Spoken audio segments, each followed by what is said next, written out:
Good evening, everyone here in the Sala Conferenza of Museo Egizio, and also hello to everyone out there who's following us on the internet, be it YouTube or on Facebook.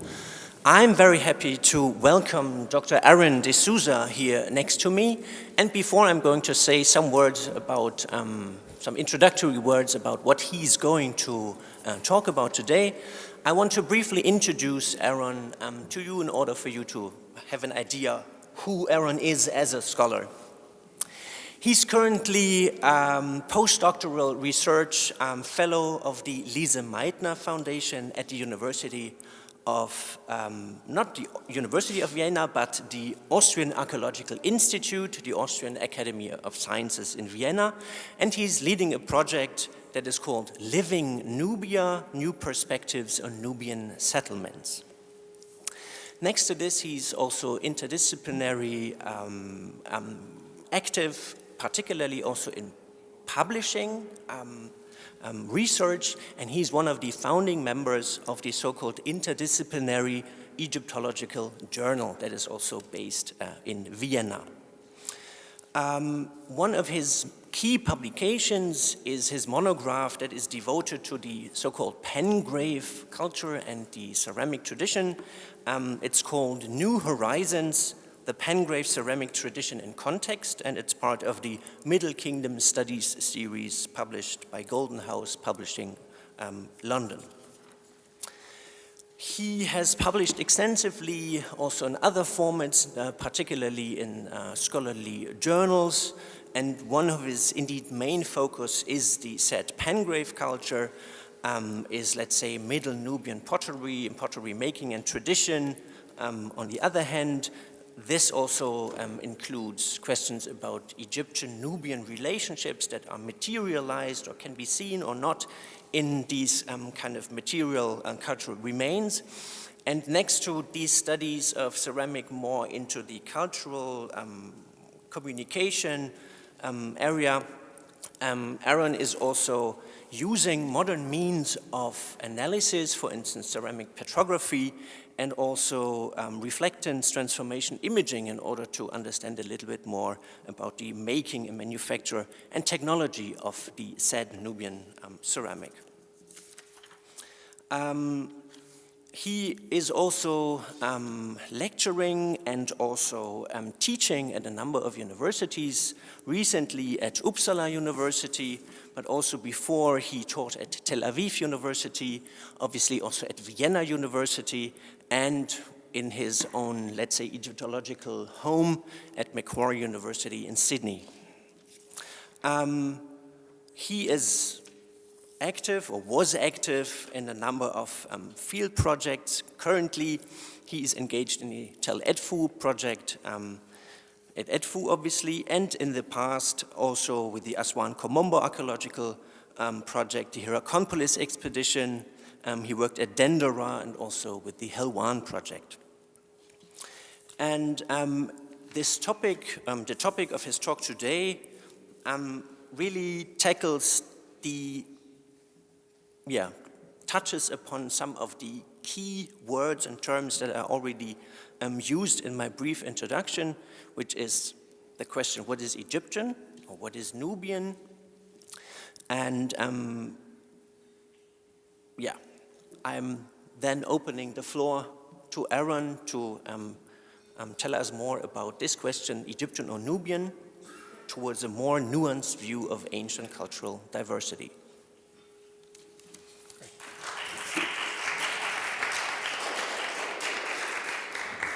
Thank you very much, Johannes, for the introduction, and also to everyone that's in the room and to the people at home.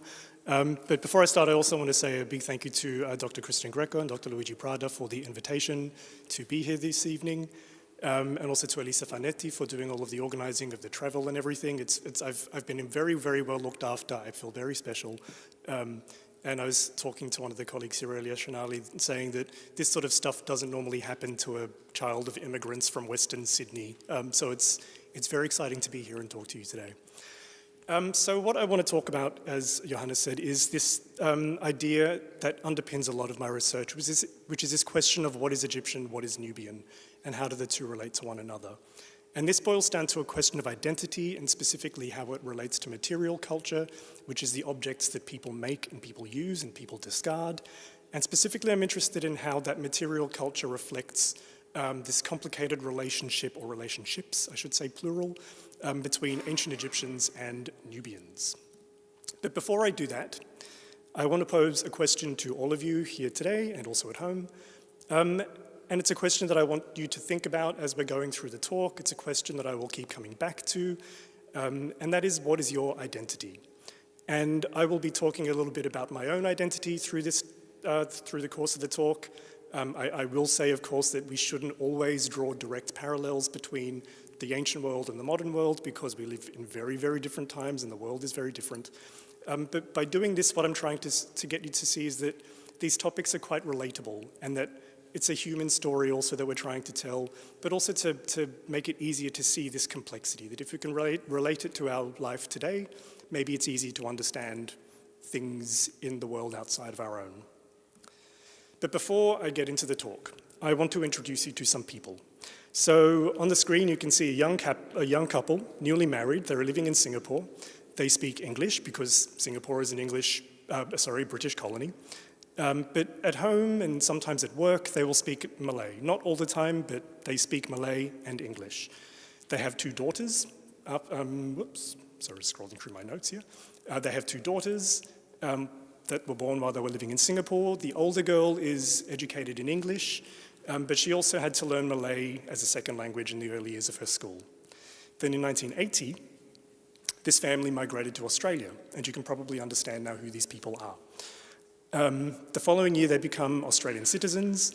They speak English exclusively now at work and at home, although at home they sometimes speak Malay when they don't want their children to understand what they're saying.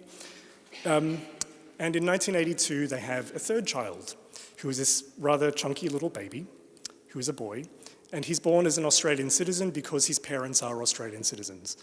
He's educated completely in English. All of his friends speak English. Everything he does is in English. Has no knowledge of Malay except words relating to food. Fast forward 40 years, and that boy is now sitting in front of you, talking to you about his family's history. He lives in Vienna, which is in Austria, obviously. He's still an Australian citizen. He still identifies as Australian. He speaks English probably 80% of the time, but at work and in shops and in restaurants and in certain contexts and with certain people, he'll speak German. I'm not by no means fluent, but sometimes I actually do dream in German, so German has become part of the way that my brain works. So the reason I've talked to you about that, my family, is to talk about this idea of identity, because I think that my family is a really good example of how complex things like culture and ethnicity and identity are actually are in the real world. And by looking at my family, you can see that in the space of one generation, or even in one person's lifetime, this family has moved from one country to another. The nationality has changed, their language has changed, the type of food we eat has changed, the way we cook things has changed. There's a lot about our lives that have changed, which means that our identities also change as a result of that. And there are so many facets to this idea of identity, so we can think about language, diet, gender, dress, nationality, ethnicity, education, religion, sexuality, all kinds of things. And that's an idea that I would like you to keep coming back to, that identity is complex and it's never static. I'll wait for the ambulance. Okay. So identities are complex and they're never static, that they always change. And they can change over the course of years, they can change over the course of months, but sometimes they can even change in the course of a day, depending on who you're speaking to. So now to come to the topic. We're talking about Egypt and Nubia. Egypt and Nubia are very often seen as two distinct and different entities. They're polar opposites, they're separate. And the boundary between the two is usually set at the First Cataract, if we're thinking about geography. The First Cataract today is located near Aswan and Elephantine. Egypt tends to dominate the narrative, especially if we're looking at things from an Egyptological perspective, and it's because it's been the focus of Western scholarship for 2 centuries or more. Egypt has always been portrayed as a Mediterranean or a classical, the ancestor of these classical cultures of the Mediterranean. It's got big monuments, it has gold and treasures and jewels, and texts and visible wealth and power. So it was always this grand, well-developed civilization. But Nubia, on the other hand, is portrayed as something more primitive or uncivilized because it didn't have these big monuments, it didn't have these same sort of glittering treasures that we're familiar with, and because of that it's also perceived as an African culture. And that's part of this whole colonial idea where Egypt was sort of separated from its context from the African continent, and Nubia was seen as this other African primitive entity. And when Egyptology does think about Nubia, it tends to focus on pharaonic footprints in Nubia, so temples, fortresses, those sort of things, about Egypt taking over Nubia, about the resources that Egypt obtained from Nubia and so on. So we don't often see Nubia from a Nubian perspective. It does, though, have its own long and rich heritage. It's got millennia of contact between Egypt and Nubia that was going on constantly.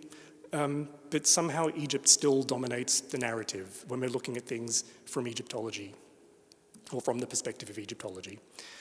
And this is partly because we have this double colonial lens, which is something that Lise Meitner's talked about in her work. And this means that our understanding of the region and the interactions between Egypt and Nubia are based almost entirely on a pharaonic Egyptian perspective. That for all of the pharaonic period, Nubian cultures appear at least to have been non-literate, so they didn't have a written language of their own, which means that they can't tell us about their own experiences of the world in their own words. That everything we know about Nubia comes from their cemeteries and their objects, and in some cases their towns, but mostly it comes from an Egyptian perspective, the way that Egyptians perceive Nubians and the way that Egyptians wanted outside other people to perceive Nubians too. And so this image of Nubia being sort of secondary to Egypt is something that we've inherited, and it's part of this colonial lens, because Egyptology was started by Western European scholars who somehow made Egypt appear more Mediterranean than African, that they were focused on the texts and the art, which were not something that they got from Nubia. And that in both cases, actually, it's an elite perspective, because the people in ancient Egypt that created this art and this image of Nubia were the elite, the people who could read and write and create and access art. And the same goes for people doing Egyptology in the late 19th and early 20th century. They were also from the upper class of society, and they wanted to portray this particular image of Egypt. So the image that we have of Nubia is based on these two quite colonial lenses. And I also want to say here that I'm talking about Nubia specifically, but really this could apply to any culture where you've got sort of one dominant or supposedly dominant culture and another. And so we end up with images like this, where we have these non-Egyptian, in this case Nubian foreigners, being depicted as prisoners with their hands tied behind their backs, and in this case the foreigners, as I said, are Nubians. But what we need to remember is that these images were created by these elite people with a limited audience, and they were created by people who had an ideology and an image to maintain, that Egypt was supposed to be seen as powerful. And the problem for Egyptology is that that idea has been picked up by these late 19th and early 20th century scholars, and it's now become set in the discipline. And so now what people are trying to do in recent years is take a Nubia-centric approach, which is trying to balance out these Egypt-centric views of the past. And the idea is that they're now placing the focus on Nubia rather than assuming Egyptian dominance or seeing everything from an Egyptian perspective. But while this might seem positive at first glance, in my opinion, it doesn't really solve the issue, because what it's sort of doing is shifting the problem to a different part of the world. That instead of putting Nubia at the center, putting Egypt at the center, we're now putting Nubia at the center, which means that we're still looking at things from an inside-outside perspective, or us and them perspective, which means that things become imbalanced, but now in a different way. It also assumes that there are these cultural entities that can act as centers, that that cultures can be easily defined. But what we'll see, hopefully, through the rest of the talk, is that Egypt and Nubia were so deeply interconnected that we can't speak about one without thinking or speaking about the other. And that the connections are really complex, that the nature of their relationship changed constantly as their ways that they interacted differed over time. And so the aim of today is to try and show that this clear division between Egypt and Nubia is maybe not ideal. That we need to take a more integrated approach to the very complex history of this region. So first, let's start looking at the most obvious geographic division, which is the First Nile Cataract. As I said earlier, this is the traditional political boundary or ideological boundary between Egypt and Nubia. And it's here that the character of the landscape changes. So we get the fertile banks of the Nile in the north in Egypt give way to the more desert-dominated landscape. The cataract is defined by these granite boulders that sort of block the river so that you can't really travel north and south by boat. And that is the reason that this has been made this boundary between Egypt and Nubia, or by the ancient Egyptians, because it's the point at which travel by river becomes difficult. And from that perspective, it's sort of seen as the place where Egypt ends. But this idea is only really relevant for people traveling from the north, so from Egypt by boat. And for people who are focused on the river, who live by the river, who travel by the river, and whose life depends on the river. And the use of the riverine impediment as a boundary takes this very river-focused perspective, as I said, but that privileges only the people who are focused on the river. And from that perspective, the first cataract is the first impediment, which is why it's called the First Cataract, that you encounter upon leaving Egypt and traveling out of Egypt into the south, into Nubia. So in other words, as I said, the First Cataract is where Egypt ends and everything else is outside of that. But if we flip things around, we can see that there are a few things we need to take note of. So the first thing we need to remember is that the Nile flows from the south to the north. It does not flow from the north to the south. There are other cataracts, as the name suggests. This is just the First Cataract, but there are actually 6 cataracts. And the 6th is way down in the south, north of Khartoum. And also, from an ancient Egyptian perspective, the numbering system for the nomes are these administrative zones in Egypt, the numbering system also starts in the south.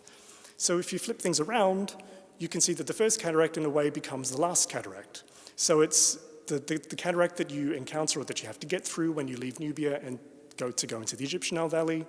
And so from this perspective, it's not where Egypt ends, but it's where Egypt begins. And so if we shift our thinking to think about it that way, maybe our interpretation and understanding of this region might change somewhat. As I said, this is also, that perspective also takes a very river-focused perspective, but there are a lot of cultures that were focused on the desert, that for them the river was actually a periphery. And these cultures, or the Nubian cultures, are among these cultures whose lives seem to be based more on the desert landscapes. So we have these Nubian, so-called Nubian cultures like the A group, C group, Pangrave and Kerma cultures, and we believe, at least that to a large extent, these cultures were based in the desert, or they spent a lot of their time in the desert, that maybe they were nomadic, moving between the desert and the sea, from the river through the desert to the Red Sea, that they were maybe pastoralist, that they had animals and herds that they maintained in the desert. So for them, this idea that the river is the defining factor that defines where Egypt ends or one part of the world ends and one begins is less important. As I said, for them, the river was the periphery. There's also a lot of Nubian evidence in Egypt. So on the screen, you can see a list of sites where there is some Nubian evidence from the earliest phases of Egyptian culture, or from the earliest phases of the Egyptian timeline, I should say, so the pre-dynastic period through to the beginning of the New Kingdom. And so this demonstrates that the First Cataract wasn't actually a barrier to Nubian culture getting into Egypt, that the boundary was quite fluid and permeable. And it shows us also that these Nubian cultures were a long part of the Egyptian social and cultural landscape, so that they can't really be separated out in this sort of Egypt and Nubia way that we tend to do things. There was also a corresponding constant Egyptian presence in Nubia, which is south of the First Cataract. So there are temple towns and fortresses and settlements all through the Nile Valley in Nubia. So this, again, shows us that the First Cataract was not a barrier or like a national border as we think of them today. And it works in both directions, from Nubians getting into Egypt and Egyptians getting into Nubia. And so we can see that people and cultures and objects and ideas and practices moved around in all directions, up and down the river, in and out of the desert, through all these supposed boundaries that we've set up. And things are very, very complex. And so if I try now to put this on a map, just to depict how complex this region is, we can start with this basic division of Egypt and Nubia separated at the First Cataract. The First Cataract, as we said, is the traditional boundary between Egypt and Nubia. But what we have to also think about is that Egypt and Nubia as words are completely anachronistic, that the Egyptians didn't call themselves Egypt, that the Nubians or the Egyptians didn't themselves use the word Nubia to describe the region that we call Nubia. Nubia was a word that came much, much later. So already there's a problem in the way that we perceive how this region operated. And as I've pointed out earlier, there were a lot of Nubian cemeteries and a lot of Nubian evidence in Egyptian settlements in Egypt, so north of the First Cataract, but conversely, there's a lot of Egyptian evidence in Nubia, so south of the First Cataract. We can also think about the fact that the Egyptians called Nubia this land called Tar Seti, which means the land of the bow, because the Nubians were supposedly famed for their skills in archery. So it's a generic term for the land south of the First Cataract, but it's also the name of the first Upper Egyptian known. So already the Egyptians perceived that area just north of the First Cataract as maybe already being part of Nubia. We can also think about the fact that the Viceroy of Kush, who was an administrative official set up in the New Kingdom to look after Nubia, that his jurisdiction began from Hierakonpolis or El Kab, so sort of a couple of 100 kilometers north of Aswan. So already we can see that the Egyptians thought of this southern part of Egypt as being part of Nubia, or the two overlapping in some way. But we can also, the font's gone a bit strange there, sorry about that. But we can also see that there was divisions within Egypt and within Nubia. So we know about Lower Egypt and Upper Egypt, being the north and the south respectively. But we also have Lower Nubia and Upper Nubia. And we also know that the Egyptians themselves thought about this difference, because in the Tale of Sinuhe, he tells us when he goes out of Egypt, he says it was like a dream, as when a Delta man sees himself in Elephantine. So what he's saying there is it's like a man from the north wouldn't understand where he is or would be completely lost in the south. So already the Egyptians had this idea that the north and the south were different within their own country, as it were. And then within Nubia, there are other sort of sub-regions within Nubia. So there's Ibhet, Medja, Kush, Wawat, Setiu, Irtiet. There's all these regions in Nubia. We don't necessarily know where their boundaries are supposed to be. We don't know if some of them are actually cultural divisions or regional divisions or geographic divisions or what. But there's a lot of overlapping going on in this region. It is not just this clear division of Egyptian and Nubian. The other thing that we have to remember is that all of the names for this region, so Ibhet, Medja, etc., come to us from Egyptian sources. So these aren't necessarily words that the Nubians gave for these regions, but they are words that Egyptians applied. They may come from Nubian language, they may be as in loaned from Nubian languages, but we're not really sure. So you can see as we're going further and further that this region is becoming more and more spatially and culturally complex. But then if we put modern boundaries on that, we can see that the modern boundaries bear no relation at all to the ancient complexity. So if we put the boundary or the border between Egypt and Sudan, we can see that in fact all of Lower Nubia is in fact in modern Egypt, which is a problem for people like me because I am trained as an Egyptologist, but I'm often not really thought of as an Egyptologist because I study Nubia or Nubian cultures. But looking at this map, you can see that half of Nubia is actually in Egypt. And I've never actually been to the Sudan, so sometimes I feel like an imposter because a lot of people use Nubia and Sudan interchangeably, but the two don't relate to one another. So it's a problem, it's a disciplinary problem that is creating other issues besides the way we think of the ancient world, but also in how our disciplines operate. And if we think about it from a chronological perspective, we can also see that there is a lot of overlap. So there's the Egyptian timeline on the bottom there, but you can see that there were always Nubian cultures active at the same time. So there's always a Nubian and an Egyptian culture active in the same space, at the same time, in the same region. So from all perspectives, it's very, very complex, and there's a lot of overlap and interaction. So instead of seeing now Egypt and Nubia as two separate entities where they clash at the First Cataract and there's conflict, because we're always told from Egyptians that Nubians are wretched, that they were always going into Nubia to dominate Nubia. But actually, we can see that there was a lot of coexistence and cooperation maybe, and a lot of interaction between these two, which leads to a huge amount of complexity. So now I want to talk about that from a material perspective, and to look at some ancient objects, and to think about these questions of Nubian or Egyptian. And so now another question for you is, how does what you cook or eat and how you cook or eat it reflect your identity? And to do this, or to look at this question, I want to take you to Tell Edfu. And as you heard in the introduction, I've been working at Tell Edfu since 2012 with the admission from Yale University. And I also want to quickly say thank you to Greg and Nadine, I'm using the first names like everyone knows who they are. To Professor Nadine Moeller and Dr. Greg Maroward from Yale University, who are the directors of the project, for giving me permission to talk about Edfu here today.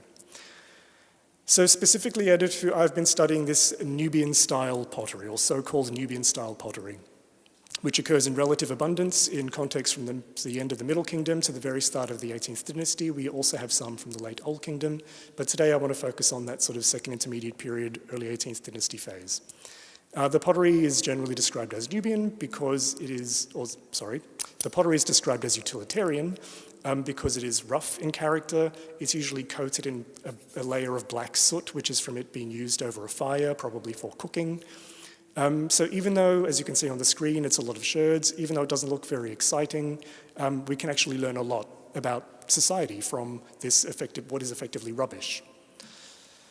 The first question, though, is why do we think this pottery is Nubian? Simply, it boils down to three factors. So we can look at the technology, we can look at the style, which we'll talk about a bit more in a second. But we also know that there are a lot of parallels or comparative examples from sites in Upper and Lower Nubia, so it seems that this is something Nubian. So about the technology, the two traditions differ in a number of ways. So on the Nubian side, we have handmade, all the pottery is handmade, which means it's not turned around on a wheel. The exterior is usually red with a black interior, and very often they have a black top. Sometimes they will have incised decoration, which you can see the example on the left there. The firing technology is also quite different. It's fired at a very low temperature, usually at around 750 to 800 degrees, very rarely much more than that. The fabric is usually black, it's very soft and it's very crumbly, and it's predominantly bowl forms. Whereas Egyptian pottery, on the other hand, is almost entirely made on a turning wheel. There is some hand making involved, but by and large it is turned on a device. The surfaces are usually lighter in color. It's fired at a higher temperature, somewhere in the realms of 800 degrees and above. And for example, the vessel on the bottom right there is made in a marl clay, which needs temperatures of close to 1,000 degrees. The fabric, because of that heat, is generally more well oxidized, which means it is this lighter color. There's a more wider variety of forms, so we have open forms and closed forms, and the decoration is less common. Nubian stuff is far more decorative. But we need to ask ourselves some questions, though. If we divide it simply like that, we've got Egyptian here and Nubian over there, we can put them in different boxes and end of story. But there are some other things we need to think about. So is technology really enough to think of these things as Nubian? So I mentioned earlier that there are parallels for this type of pottery at settlement sites all through the Nile Valley, and as you can see, these pink dots mark where this pottery occurs. But it also occurs at sites north of the First Cataract, at Elephantine, at Edfu, at El Kab, at Karnak, at Abydos, at Kahun, and a few other places. So given this wide distribution in Egypt, why do we call this stuff Nubian? And one thing we consider is where the vessels were produced. Now, unfortunately, we're not able to do things like petrographic analysis of this material or any sort of chemical analysis because we can't take this material out of Egypt. But for argument's sake, let's suppose that the pots were made locally in Egypt according to a Nubian style and technology. So if that's the case, that these pots were made in Egypt, are they still Nubian? And it does seem in this case at Edfu that the pots are made in Egypt, because the fabric is very, very similar to the fabrics we get at Edfu, so it looks like they're made locally. So are they still Nubian? The Nubian label might also imply that the person who made the pots was Nubian, but this then takes us down this pots equal people path where we want to avoid at all costs, because we can't really apply a person's identity to the objects that they make and use. So let's say that if these pots were produced in Egypt by a Nubian person who had lived in Egypt for all of their life, would this pot still be Nubian? And is that person still Nubian, or is that person now Egyptian? So these questions now start to make things a little more complicated. And as I said earlier, we can't extend those identities onto these objects because those objects are a different thing entirely. And also we can't presume to know people's identities in the first place. We also have to think about how these objects were used, because, as I noted earlier, there was secondary burning on the outside, so this layer of soot, which suggests that they were used for cooking. So let's think about what might have been cooked in those pots. So if we call these pots Nubian, but someone living at Edfu, who is presumably Egyptian, was using this Nubian pot to cook Egyptian food, does the pot now become Egyptian? And does the food now become Nubian? So it starts to become more and more complex the more you think about it. And there have been past interpretations where suggesting that Nubian food was cooked in these pots while Egyptian food was cooked in other Egyptian pots, because we do have Egyptian cooking pots. But can we really make such a clear distinction? And how far does this actually work in the real world? And here we have to think about this idea of food and culture. And as a modern parallel, we can think about all the international foods we can get around the world. Like today I was walking around and there was all these Japanese restaurants and Asian restaurants, and I'm in Italy. And I was wanting to find Italian food, but had to bypass a bunch of Asian restaurants first. And what about me? I live in Austria. If I cook schnitzel, does that make me less Australian? It's all sort of these questions we have to start thinking about when we start asking questions of these objects. So then we have these questions. Can an Egyptian person make a Nubian pot?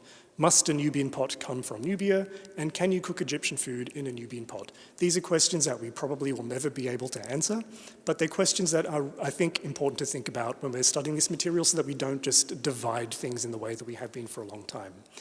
And to come back to this topic of my own identity, I want to take you on a tour of my kitchen, which might seem a little weird.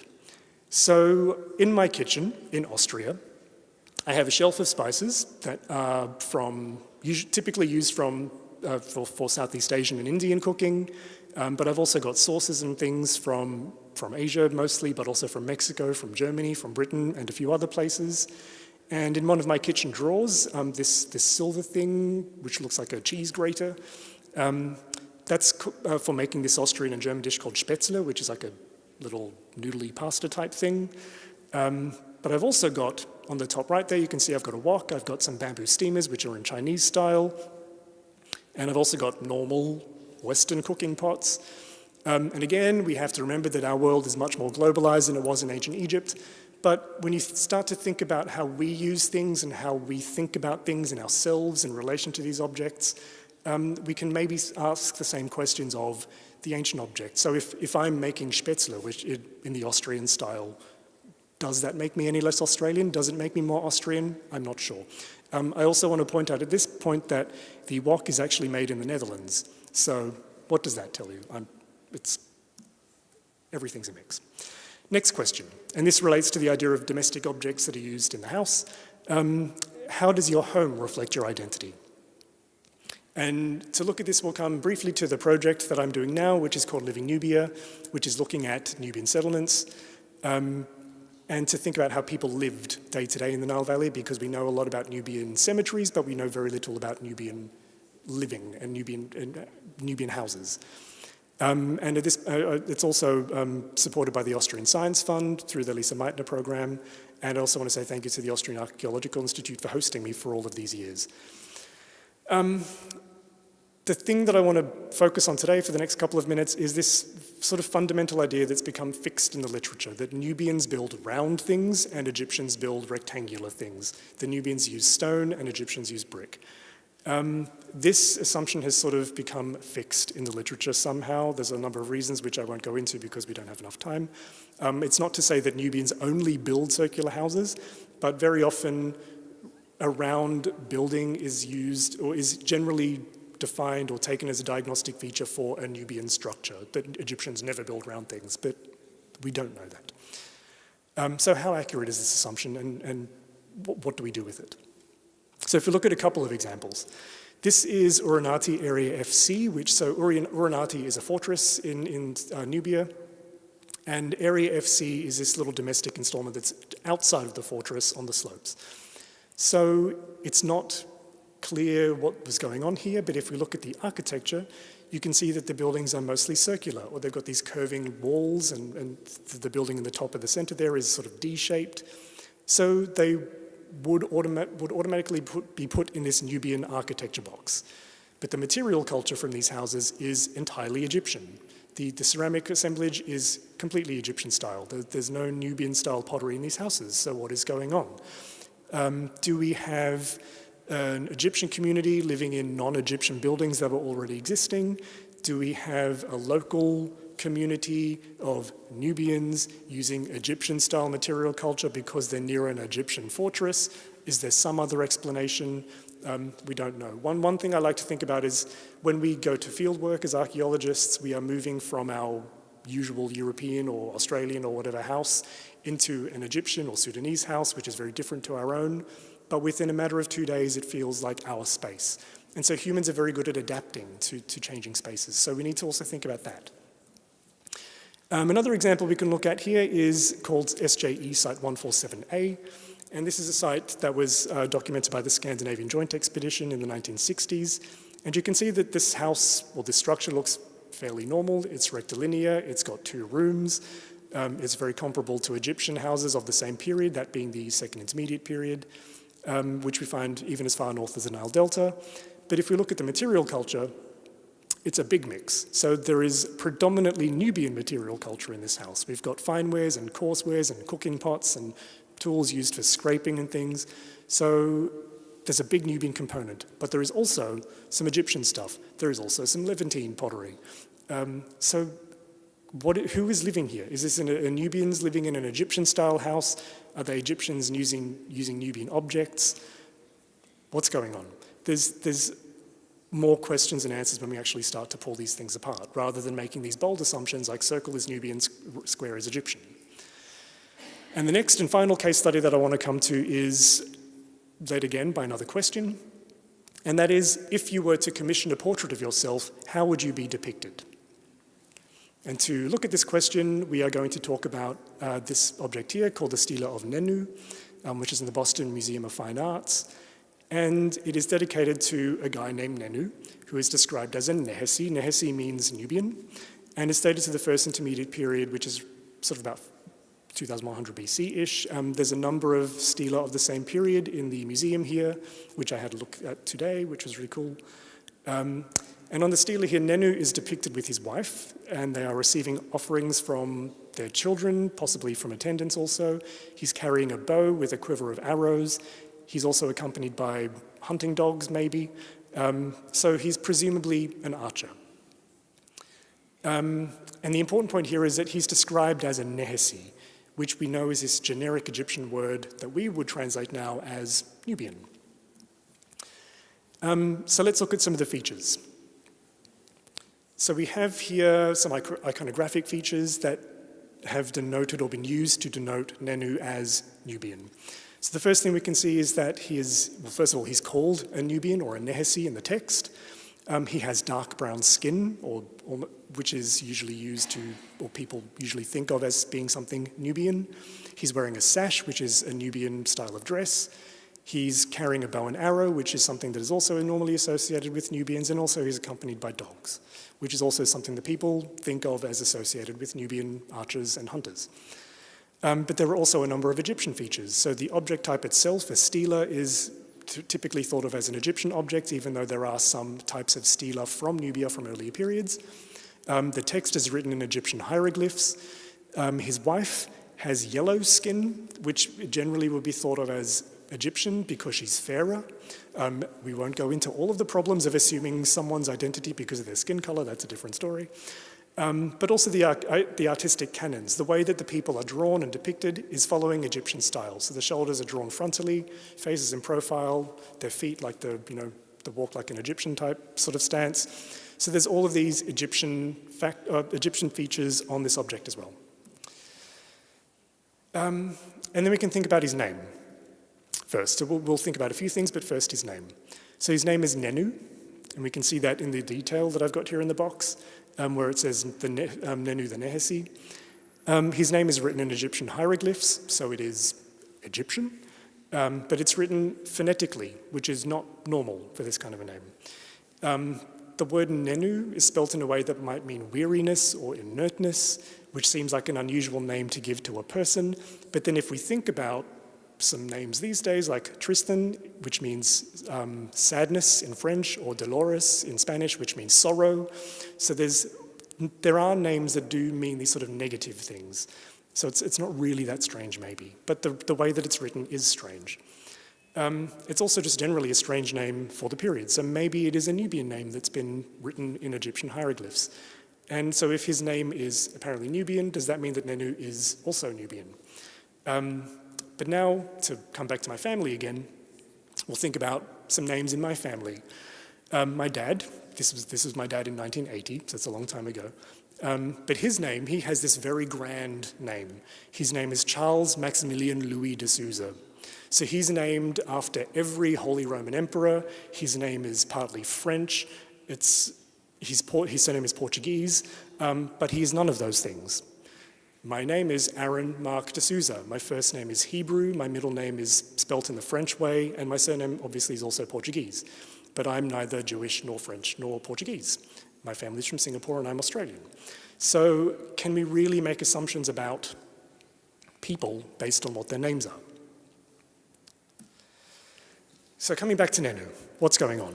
We have an Egyptian object type, a stela, which is dedicated to a supposedly Nubian individual who is wearing supposedly Nubian clothes, who is depicted in a supposedly Egyptian manner, who is accompanied by supposedly Egyptian texts, who has an apparently Egyptian wife, and he maybe has a Nubian name. So there are all of these things that are very, very complex. It's a complex mix of features and characteristics on this object. So how do we interpret this? So let's ask some questions. The first question is, who commissioned the object? We don't know if the object was commissioned by Nenu himself, for himself, or if someone commissioned it for him and dedicated it to him. So let's first assume that Nenu might have commissioned the stela for himself. What might that imply? It would imply that he chose to have himself depicted and described in a certain way, and he wanted himself depicted in a way that is typical for Egyptians. It also implied that he selected the text, and in turn that he was able to speak and perhaps even read Egyptian language. But if we assume the opposite, if we assume that Nenu was Nubian, it suggests that he was maybe bilingual, that he could speak and read Egyptian and Nubian, or not read Nubian because there was no Nubian writing. But maybe he didn't speak Nubian at all. Maybe he's lived in Egypt his whole life and maybe he only spoke Egyptian. So we don't know exactly what was going on there. But if we now look at the opposite and assume that someone else commissioned the object for Nenu, it could imply that Nenu didn't have any choice in how he was depicted. It could imply that he had no choice in what was said about him, and that he didn't understand the texts that were written on the object. But it does tell us that if that were the case, that he had to trust that the person who commissioned the object was writing something good and nice about him. So it shows us that the relationship between these people was close, that they had to be able to talk and communicate.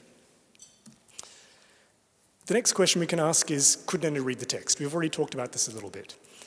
But here what's important is that we've always assumed that the people who could, or the percentage of people who could read and write in ancient Egypt is very, very small, maybe 2-3% at most. And it was only the very, very elite levels of population, so the royalty, high-ranking officials and priests and such. But if Nenu could actually read the text, what does that then tell us? Does that mean that he was part of this elite group somehow? And then does that change how we have to think of Nenu and even Nubians in this sort of context and their place in the social dynamics of ancient Egypt, that maybe they were part of this elite culture in this early period? We know that this did happen later on in the New Kingdom, but already in the First Intermediate period, maybe that was happening too. And then there's a question of what does Nehesi actually mean? We don't really know. Generally, it's assumed to mean Nubian. But what is important here is that if Nenu did choose this word for himself, that he's using it as a self-identifier. But if the stela was commissioned by somebody else, then we're seeing somebody else's perspective of Nenu. So we can't really get to who Nenu is or who he was. So I think it's sometimes a little too simplistic just to go straight to saying he's a Nubian because it says he's a Nubian. Because that, if it were someone else telling us that he's a Nehesi, that's their own perspective of him. that he may not have had the same perspective. And I had this conversation earlier today, again at lunch, where when I moved to Austria, I had some people tell me that I was not what they were expecting when an Australian was coming to work at the Institute, which sort of showed me that people have this idea of what an Australian is supposed to look like, that we're supposed to be blonde and blue-eyed and carrying a surfboard or something. But I don't do any of those things, and I don't look like that. So we have to remember that the way that we see others is not necessarily how the way those people see themselves. And ultimately, when it comes to the Nenu, the point here is that we shouldn't make assumptions.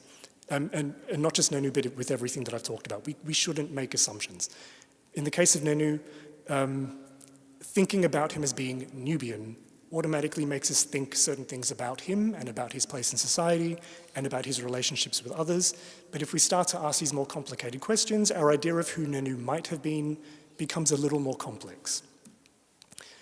And that is ultimately the issue that I'm trying to get at here, is that we can't make assumptions, but also we have to be careful about labels. The issue for me is the labels and the terms and the names that we give to things. So throughout the talk, I've tried to encourage some critical thinking and ideas about the fundamental labels in Egyptology, which is Egyptian and Nubian. As I said earlier, you could replace the word Nubian with any other culture, so Libyan, Hyksos, Asiatic, and the questions would be the same.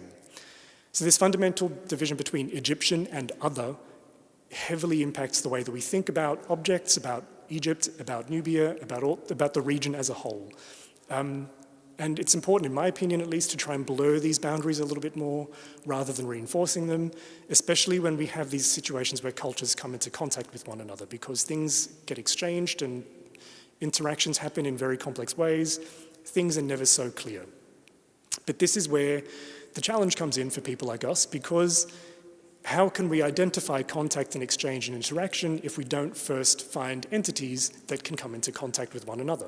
So we somehow have to define things because we need labels, we need categories, we need classifications so that we can talk to each other as Egyptologists and historians and archaeologists and understand what we're saying to each other.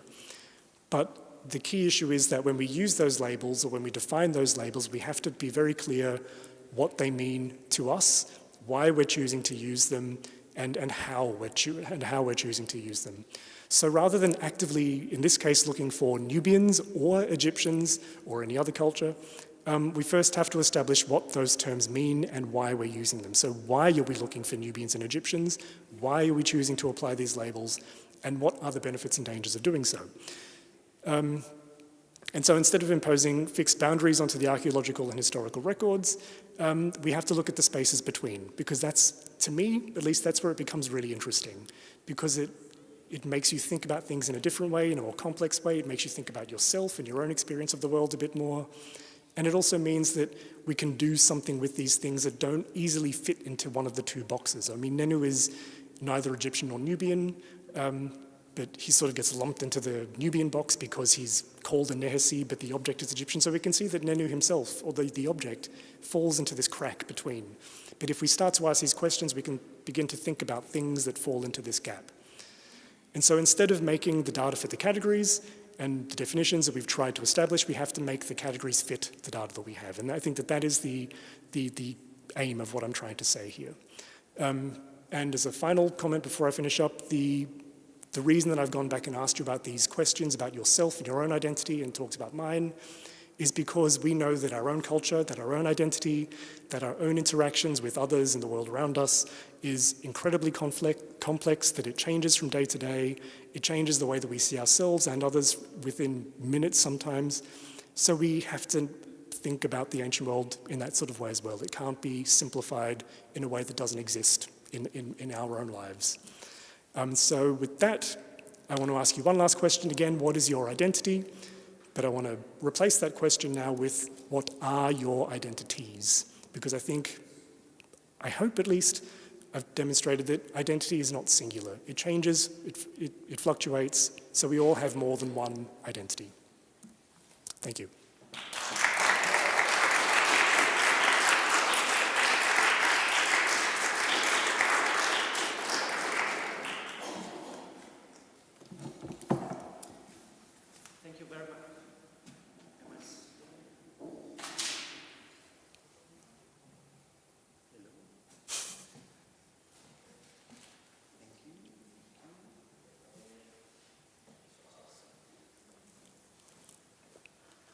this one.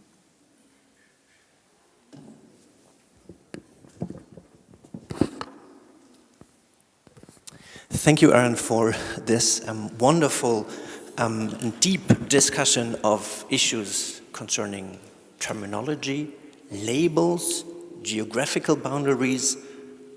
We look at material culture, and then to iconography and onomastics, all in this kind of tension between what we are used to call and identify as Nubian and Egyptian.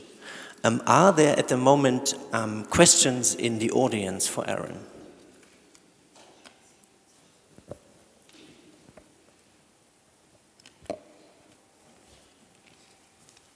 Anyone keen in asking the expert on this kind of topic? I don't know if I'm the expert. Yeah. If there's no current pressing question from the audience, then we have at least also one here from the chat.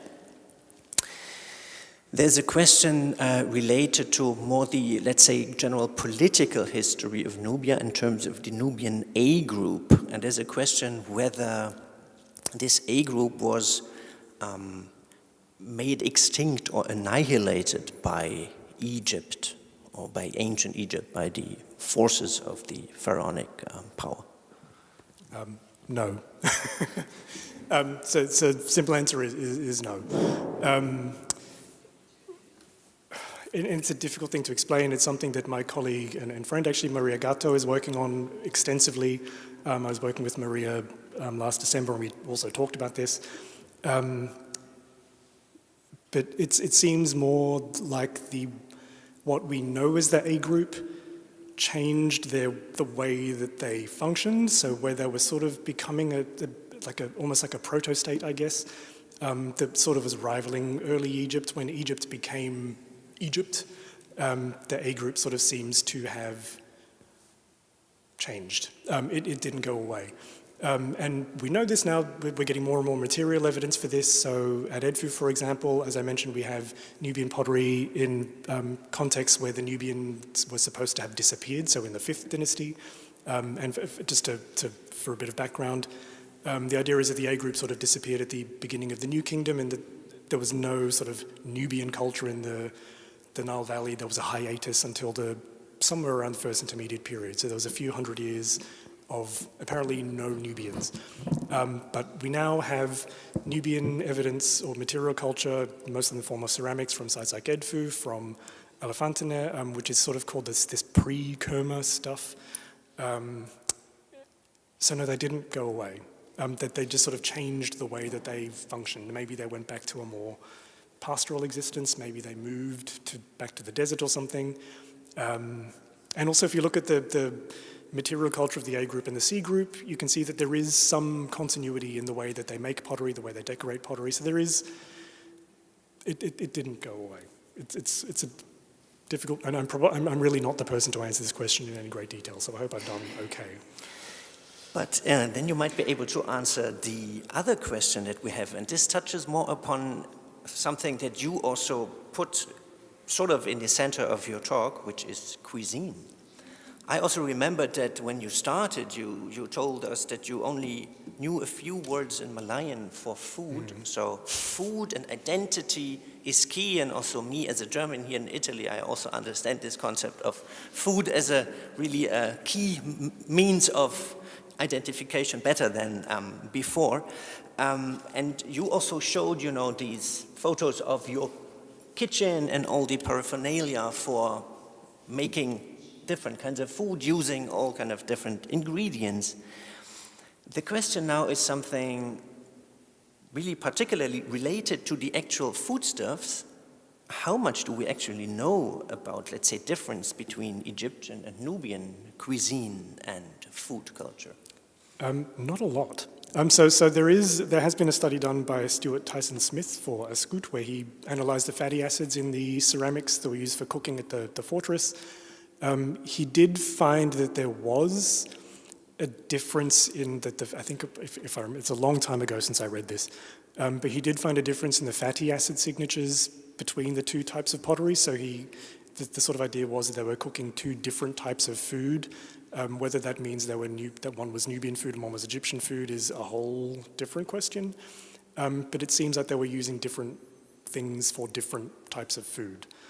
But unfortunately we can't do that sort of analysis very much anymore, especially from sites in Egypt. At Edfu I would love to, but maybe I'm sure like Julia Budka working at where she is down in Sudan would probably also be able to do this sort of stuff, so hopefully more will come.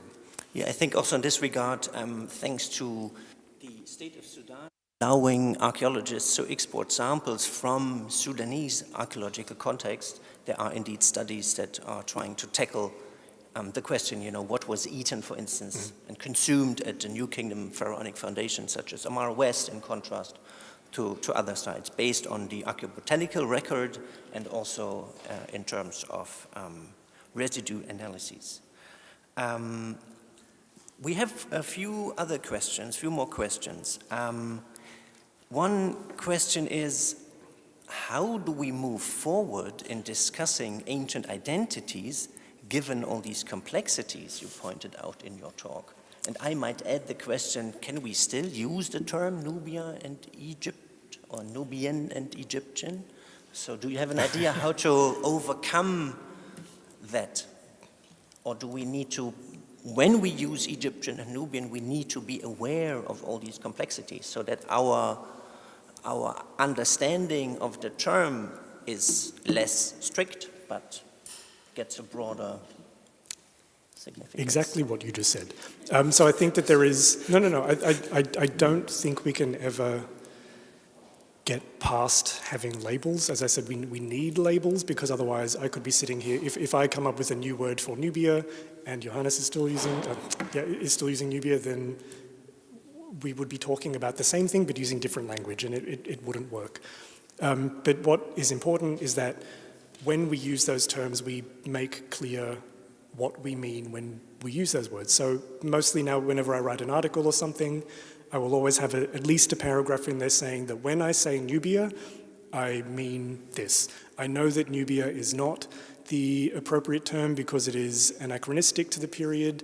I know that the terms sea group and pangrave are constructs and that the definitions of these things are changing because of the work that I'm doing and because of the work that a number of colleagues, like my colleague Maria Gatto, Murray Schroeder on the sea group, that we're trying to figure out a way of thinking about these cultures that is more complex. But until we get to that point, we just have to be very clear in what we mean when we say these words or use these terms. Yeah. Another question that returns more to, let's say, the historical or political sphere is the coexistence of what we now label as Egypt and Nubia. Is this a unique case in world history, or are there other regions and times in which there are, let's say, these cultural complexities on these many levels? Yes, I think it applies to any situation where cultures come into contact. In the ancient world, there's this whole discussion that happened with Romanization already that's sort of been done and closed. Egyptology is still grappling with this idea.